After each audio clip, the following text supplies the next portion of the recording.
peut être très intéressante pour aller d'un Carquois, oui, la passe en profondeur et la sortie de Pichot. Oh, quel à propos pour Pichot qui est venu dans les pieds de Martin François pour venir sortir la grosse action. La Bélaroussie, il a juste voulu mettre le pied et ça donne l'occasion pour l'équipe de Dunkerque de contre-attaquer avec la frappe de Mehdi Chahiri.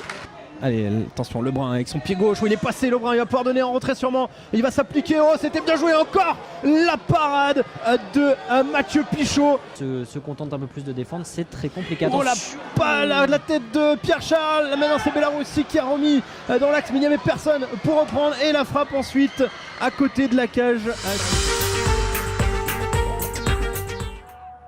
Et trouver justement des transmissions intéressantes vers l'avant, ce qui est fait par Daillé pour aller retrouver Wamou, peut-être une position de hors-jeu de Guillaume Béguin, il n'est pas hors-jeu finalement. Et Metz pour la première parade, Duterte, le centre au second poteau, c'est renvoyé finalement par Dasquet. Il n'était pas hors-jeu lui, Guillaume Béguin. Et la très bonne sortie de Jérémy MS dans les pieds du numéro 15 boulonnais. La bonne présence de Mathias Serin, et là par contre c'était mal fait de la part de Boissier avec cette balle en retrait. Serin pour la frappe, MS encore une fois pour la parade, Robert Mas second ballon et enroulé derrière qui passera à côté de la patte gauche de Mathias Serin qui en deux temps aurait encore donné de grosses sueurs froides aux supporters Manceau. Premier poteau, ça a été coupé, renvoyé quasiment sur la ligne par Duponchel.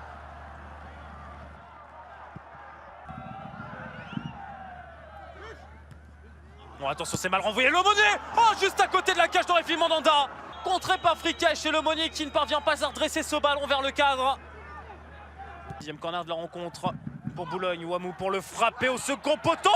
Mtaoma et le sauvetage de Romain Montiel.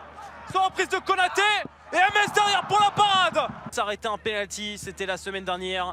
Jérémy MS qui avait repoussé la tentative de Jonathan Nanizayamo. Équipe qui ne prend des buts quasiment que dans le jeu et qui marque aussi beaucoup dans le jeu.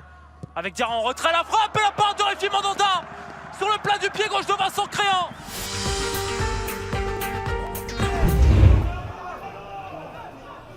Avec une meilleure possession de balle, je pense, côté... Attention, là, il va partir, il n'y a pas hors-jeu, le face-à-face d'Ndongombe et l'ouverture du score.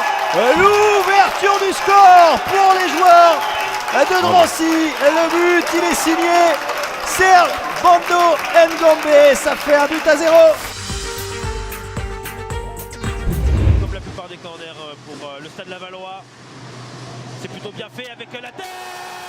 L'ouverture du score pour le Stade Lavallois, signé du capitaine Bira Dembélé 1-0 pour la balle. Très jolie tête, franchement il la met super bien. Ah, on en a parlé tout à l'heure, les coups de pied arrêtés c'était des éléments importants, voilà, c'est Gaël qui frappe, il a un pied, il a un super pied, il lui dépose sur la tête et puis après la tête de Bira est magnifique pour aller chercher le petit filet opposé. Comme idée, jouer à deux, ouais, c'est logique. Avec de nouveau, c'est bien joué, c'est plutôt bien fait avec Alexandre de nouveau, avec Gabriel Etidoff, ça va revenir avec Mounir Obadi, l'arrêt en deux temps et le deuxième but signé Mounir Obadi, il n'était pas là au mois de septembre, il est de retour et il va permettre au Stade Lavallois d'être leader après 10 journées de national.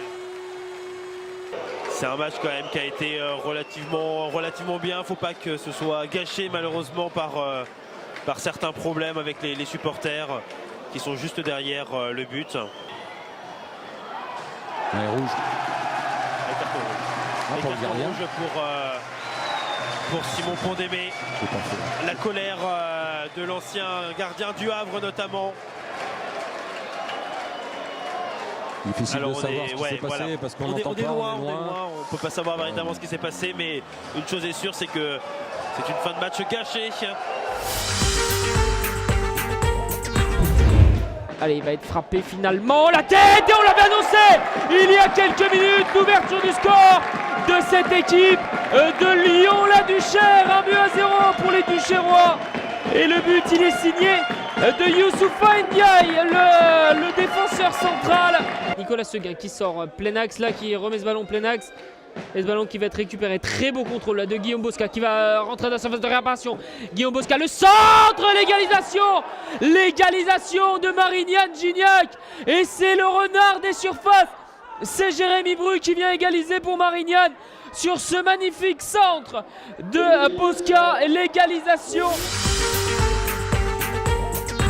Chacun doit assurer sa zone. C'est parti pour Paulet. En tout cas, la bonne tête et l'ouverture du score ici au stade Robert de Auchan. C'est bien sûr monsieur Jonathan Nanin-Sayamo qui libère les siens et libère toute une région.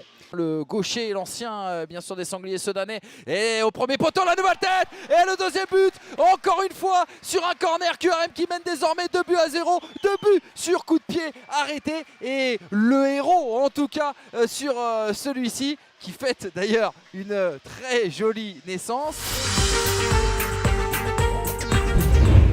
De la droite vers la gauche, il est gaucher, la tête et le but. Et voilà l'ouverture du score. Elle est signée de l'Entente Sannois Saint-Gratien au deuxième poteau. Il a réussi à mettre sa tête. Là, je crois que c'est le numéro 19, Jérémy Laborde, le capitaine, avec Nathanaël Santini sur la ligne médiane pour tenter de fixer Abdeljelil. Le petit contrôle derrière. Oh la frappe et le but. Oh, il est énorme. Il est énorme ce but encore une fois d'Abdeljelil. Contrôle de la poitrine, il se met sur son pied gauche, il se le lève pour le mettre sur le pied droit. Et la volée enchaînée et l'égalisation après 33 minutes de jeu. Il devient co-meilleur buteur du national ce soir.